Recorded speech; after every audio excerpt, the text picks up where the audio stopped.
So అది మీకు ఎటువంటి బ్యాక్గ్రౌండ్ కూడా లేదు కదండి మామూలుగా మీ సివిల్ సర్వెంట్స్ కానీ లేదు సార్.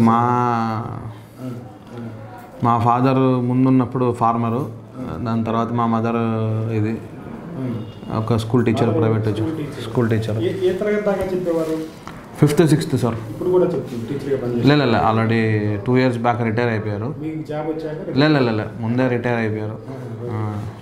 ఎందుకంటే ఇంకా ఇప్పటికే తను చాలా ఎక్కువ ఎఫర్ట్ పెట్టింది మా కోసం, ఇంకా తనని ఇబ్బంది పెట్టడం. మీరు ఒక సాధారణ స్కూల్ టీచర్ సన్ అంతే మీ బ్యాక్గ్రౌండ్? అంతే, ఇంకేం మించి ఏమి లేదు. అంతకు మించి ఆ స్థాయి నుంచి ఇప్పుడు అంతే ఇక్కడ దాకా వచ్చారు. సో నేను చెప్పాలనుకున్నది కూడా అదే, ఏంటంటే ఒక మనిషిని 0 నుంచి హీరో చేయగలిగే శక్తి చదువుకుంది. అవును. సో మనకెవరు హెల్ప్ చేయవసరం లేదు, మనకెవరు గాడ్ ఫాదర్ ఉండ అవసరం లేదు, మనకేం బ్యాక్గ్రౌండ్ అవసరం లేదు, మనమేం ఫైనాన్షియల్గా ఇది ఉండ అవసరం లేదు.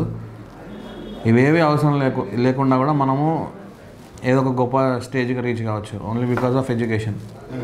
అదే ఈ స్ఫూర్తి మీకు రావడానికి ఏమైనా అనుభవాలు కానీ లేకపోతే వ్యక్తులు కానీ ఏమైనా ఉన్నారా? మీరు చదివిన వ్యక్తులు, చూసిన వ్యక్తులు ఎవరు లేదు సార్. నేను మా అమ్మనే చూశాను. సో మా అమ్మ ముందు నుంచి చెప్పేది ఇంపార్టెన్స్ ఆఫ్ ఎడ్యుకేషన్ ఏంది, మనం చదువుకుంటేనే రేపు మనకి లైఫ్ బాగుంటుంది అని. సో ఆ రకంగానే మనం లైన్లోనే ఉండి చదువుకోవడం జరిగింది. ప్లస్ మా అమ్మ చదువుకుంది కాబట్టే మా నాన్నగారు లేకపోయినా కూడా కొంచెం మమ్మల్ని అటువైపుకి మా దృష్టి మళ్ళేలాగా, మాకు సరైన ఎడ్యుకేషన్ అందేలాగా చూసి, మా అమ్మ మాకు వేరే బట్టలు గిట్టలు ఇవన్నీ ఉన్నాయా లేకపోయినా కూడా మాకు ఎడ్యుకేషన్ మాత్రం మంచి ఎడ్యుకేషన్, మంచి స్కూల్లో జాయిన్ అయ్యేటట్టు తను తీసుకుంది. ఎందుకంటే because she is educated, she know the value of education. So minimum needs కూడా కొంత తగ్గించుకోవాల్సిన పరిస్థితి ఉండేదండి. డెఫినెట్గా. ఎందుకంటే స్కూల్లో ఉన్నప్పుడు చెప్తే నమ్ముతారో లేదో, మాకు 6th class నుంచి pants uniform compulsory pant. So నేను 6th నుంచి 10th వరకు నేను వాడిన ప్యాంట్లు 2, 4 సంవత్సరాలు.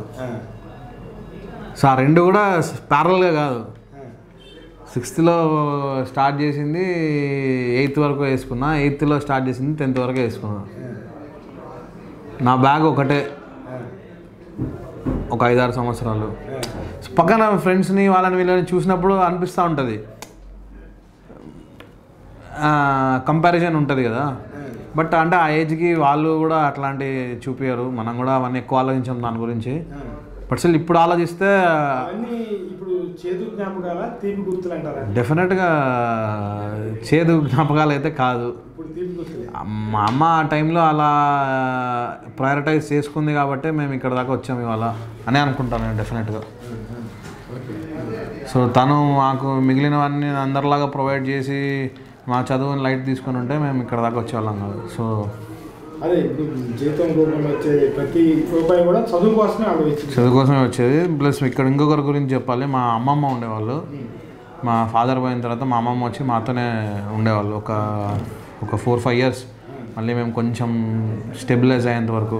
సో తనకి మా తాత పెన్షన్ వచ్చేది. సో ఆ పెన్షన్ కొంచెం మా మమ్మీకి ఇచ్చి కొంచెం మేము స్టెబిలైజ్ అయ్యేలా చేసింది. చిన్న అన్ఫార్చునేట్ థింగ్ ఏంటంటే కరెక్ట్ నా Group 1 మెయిన్స్ ఎగ్జామ్కి 10 రోజుల ముందు తను ఎక్స్పైర్ అయింది.